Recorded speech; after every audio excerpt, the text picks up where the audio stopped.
Vou chamar esse vídeo de Propaganda 101 para descrever e explicar a ciência por trás da propaganda política. Vale a pena destrinchar esse conceito, porque propaganda é uma palavra usada com uma frequência aparentemente cada vez maior. Normalmente, ela é usada para difamar, censurar e cancelar aqueles com opiniões opostas. Mas esse é, na verdade, um uso bastante propagandístico da palavra propaganda, porque a maneira de combater a propaganda é se abrir, ter discussões racionais e não usar o que são, na prática, técnicas de propaganda para minar a troca de argumentos racionais. Vemos que a propaganda tem um significado claro e, como eu disse, há uma ciência por trás disso. Uma ciência muito exata, na verdade. Portanto, esta será uma introdução a essa ciência. Assim, a propaganda é agora comumente associada à mentira, à desinformação ou à repetição das narrativas, até mesmo dos lados opostos.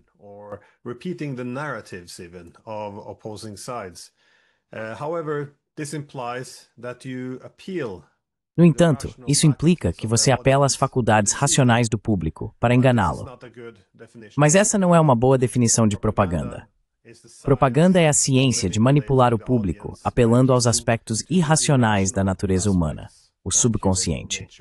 Sabemos que o indivíduo pode ser racional. No entanto, também é verdade que os seres humanos agem por instinto, e um dos instintos mais fortes da natureza humana é a necessidade de se ajustar ao grupo. Os seres humanos se organizam em grupos. Fazemos isso há milhares de anos. Organizamos-nos em grupos em busca de significado comum e segurança comum. É por isso que naturalmente gravitamos em direção a agrupamentos como a família, a nação ou as comunidades religiosas. Esse é um instinto muito fundamental da natureza humana.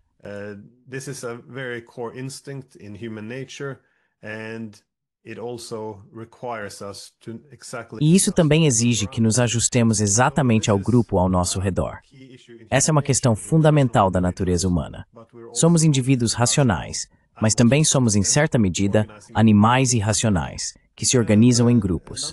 Ninguém menos que Sigmund Freud introduziu a ciência da psicologia de grupo. Ele reconheceu que, embora o indivíduo seja racional, em um contexto de grupo, o indivíduo perde seu senso de individualidade. Torna-se facilmente persuadido, emocional, impulsivo. O indivíduo suprime o pensamento racional e a contenção moral. É isso que a psicologia de grupo faz com o indivíduo racional. E existem maneiras de manipular a psicologia de grupo, mas também vemos que a participação em grupos forma uma consciência coletiva de grupo. Instintos sociais, instintos de rebanho, instintos tribais, esses são temas comuns.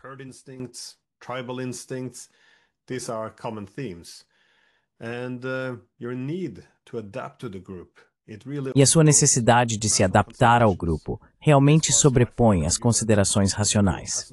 É por isso que Freud argumentou que o grupo não possui uma faculdade crítica. Ele apenas se adapta ao grupo. Em outras palavras, aquilo que um indivíduo jamais faria por restrição moral ou consideração racional, ele se sentiria mais inclinado a fazer se fosse parte de uma atividade coletiva. Se o restante do grupo o faz, ele instintivamente se alinhará ao grupo e será guiado mais pela emoção do que pela razão. Agora, se você consegue manipular essa psicologia de grupo inconsciente, então não precisa apelar ao aspecto racional da natureza humana. Portanto, vamos nos aprofundar em quem escreveu a maior parte da literatura inicial sobre propaganda política.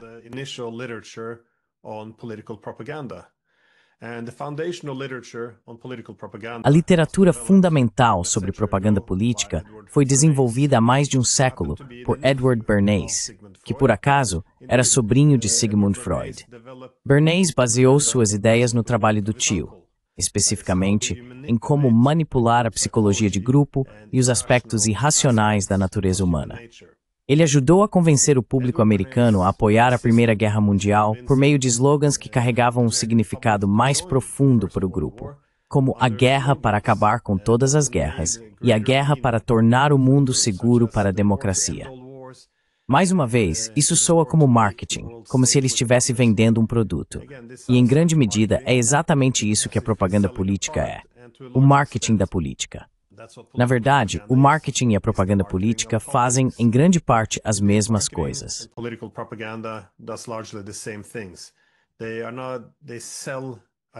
Eles vendem ideias e sentimentos para o grupo. Por exemplo, nem sempre se compra um carro por sua utilidade. Quando vendem um carro, o vendem com base em status, apelo sexual e outras emoções. E a política, muitas vezes, é feita da mesma forma. Por exemplo, a liberdade é uma maneira fundamental de vender a guerra. E esse também é um tema central na propaganda política.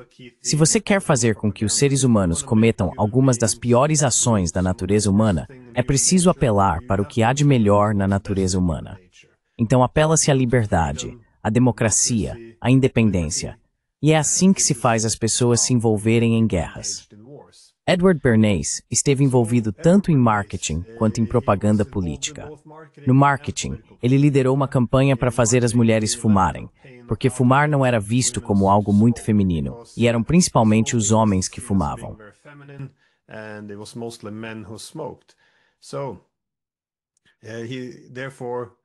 Então ele associou a feminilidade e a emancipação das mulheres ao ato de fumar cigarros.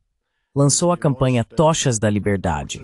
Quando uma mulher acendia um cigarro, não era apenas um sistema de entrega de nicotina, era um símbolo de empoderamento. Ele pegou um produto que até então era masculino e o tornou aceitável também para as mulheres.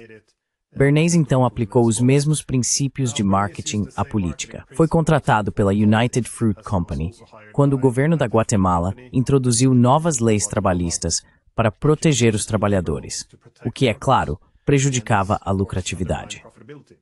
Bernays convenceu o público americano de que Jacobo Arbenz, o presidente da Guatemala, que na verdade era um capitalista liberal, era um comunista que ameaçava a liberdade fundamental.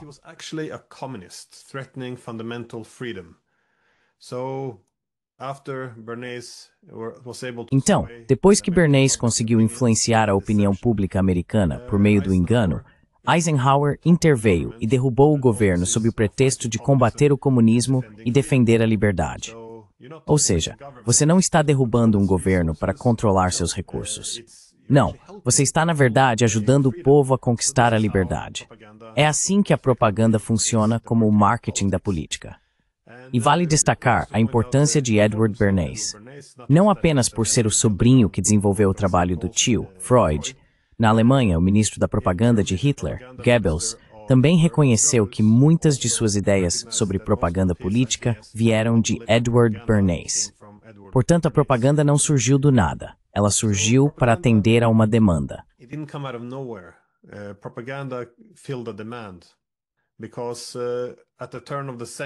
Porque na virada do século, o mundo havia se tornado muito mais complexo.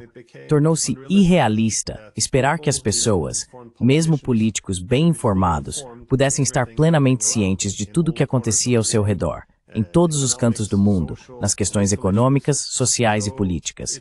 É simplesmente demais para se exigir.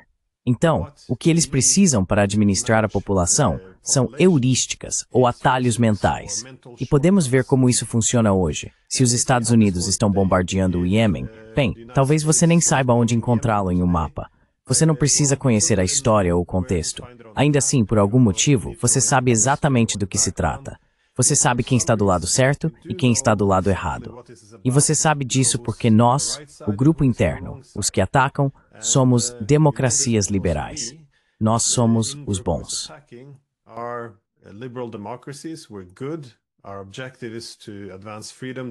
Nosso objetivo é promover a liberdade, a democracia e os direitos humanos. Enquanto isso, os oponentes são terroristas, eles são agressivos e nos odeiam. Então, se você aceita a premissa de que um lado é bom e o outro é mau, você adere ao estereótipo. Mas o que a realidade objetiva realmente significa? Quem ataca quem primeiro? Quem está ameaçando quem? O que cada lado realmente disse e fez? Tudo isso meio que desaparece em segundo plano. E é aí que entra a psicologia de grupo. Novamente, é um aspecto muito poderoso da natureza humana. Dividimos as pessoas em dois grupos. O grupo interno, quem somos, e o grupo externo, os oponentes, os outros. E a razão pela qual esse é um instinto tão forte é que se você quer sobreviver ao longo de milhares de anos, precisa se ajustar ao grupo interno.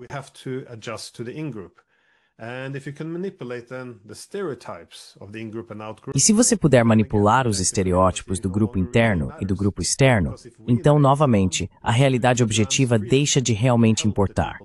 Porque se invadimos alguém, é para promover a liberdade, para ajudar o povo que invadimos. Mas se nossos oponentes invadem, é exatamente o oposto. É para destruir a liberdade, escravizar e expandir o império. Portanto, sempre que você ouvir uma retórica ou política sendo moldada na linguagem do bem contra o mal, saiba que é a propaganda política em ação.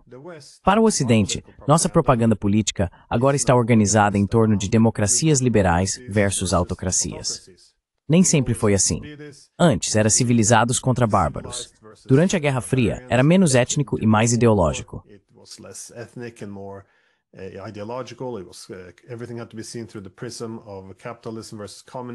Tudo precisava ser visto pelo prisma do capitalismo versus comunismo, liberdade versus escravidão.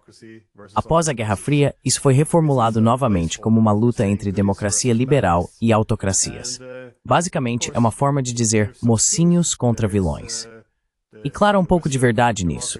As democracias ocidentais tendem a ser mais liberais e democráticas do que seus oponentes. Ainda assim, a ideia de que isso explica todos os conflitos do mundo é simplesmente absurda. Ela simplifica demais e empobrece as complexidades. E faz isso por um motivo muito claro: afirmar que um lado é bom e o outro é mau. Portanto, quando líderes políticos falam apenas sobre nossos valores e as intenções beligerantes de nossos adversários, você sabe que há propaganda em jogo.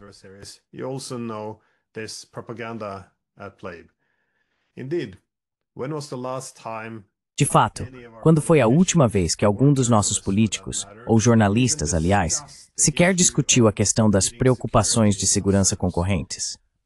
Todos os países têm diferentes preocupações de segurança, e muitas vezes acabamos em uma competição nesse campo. É assim que se promoveria a paz, por meio de uma compreensão mútua do que preocupa o outro lado. Procuraríamos não aumentar nossa segurança às custas da deles e buscaríamos soluções comuns para uma paz comum. Mas, novamente, quando foi a última vez que algum dos nossos políticos ou jornalistas sequer ousou discutir quais são as preocupações e os interesses de segurança da Rússia, da China ou do Irã? Eles já não fazem mais isso. Limitam-se a explicar por que esses países são ruins e por que entram em conflito com os nossos bons valores.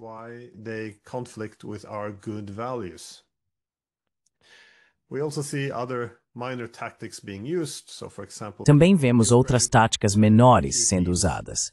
Por exemplo, com a guerra na Ucrânia, os principais temas repetidos inúmeras vezes são que foi uma invasão não provocada e uma invasão em grande escala. Essas afirmações são muito fáceis de refutar se estivermos tendo uma discussão racional com argumentos, mas, de fato, não estamos. Percebemos que a mente humana, pela forma como aprendemos, tende a confundir o que é familiar com o que é real. Então, se você simplesmente repete isso várias e várias vezes, todo artigo de notícia, todo político começa com isso, depois de um tempo soa como verdade. Porque é assim que os seres humanos absorvem informações e aprendem. Agora, também sabemos que a própria propaganda foi alvo de propaganda.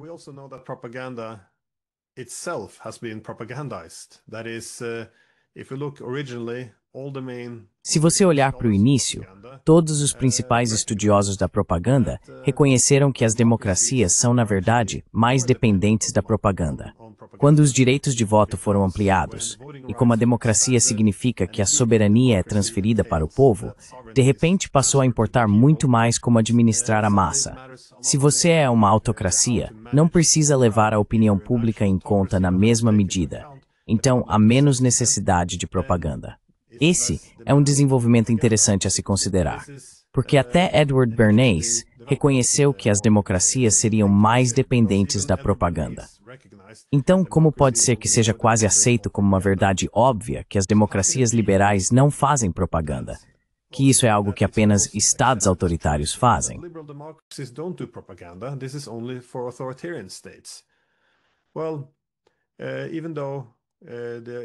Bem, embora os primeiros propagandistas se referissem à propaganda como uma profissão respeitável antes da Primeira Guerra Mundial, isso precisou mudar, porque os alemães mancharam o nome da propaganda. A propaganda deles durante a guerra criou muitas conotações negativas. Então, como frequentemente fazemos na propaganda, manipula-se a linguagem. Edward Bernays teve um papel fundamental nisso. Ele a rebatizou como relações públicas. E, novamente, é isso que fazemos. O grupo interno, que é o bom, faz relações públicas. O grupo externo, o outro lado, faz propaganda. Se manipulamos a sociedade de outros países, chamamos isso de engajamento com a sociedade civil. Estamos promovendo a democracia. Se nossos oponentes fazem exatamente a mesma coisa, então é guerra híbrida. Assim, criam-se dois conjuntos de linguagem para evitar qualquer comparação entre o grupo interno e o grupo externo.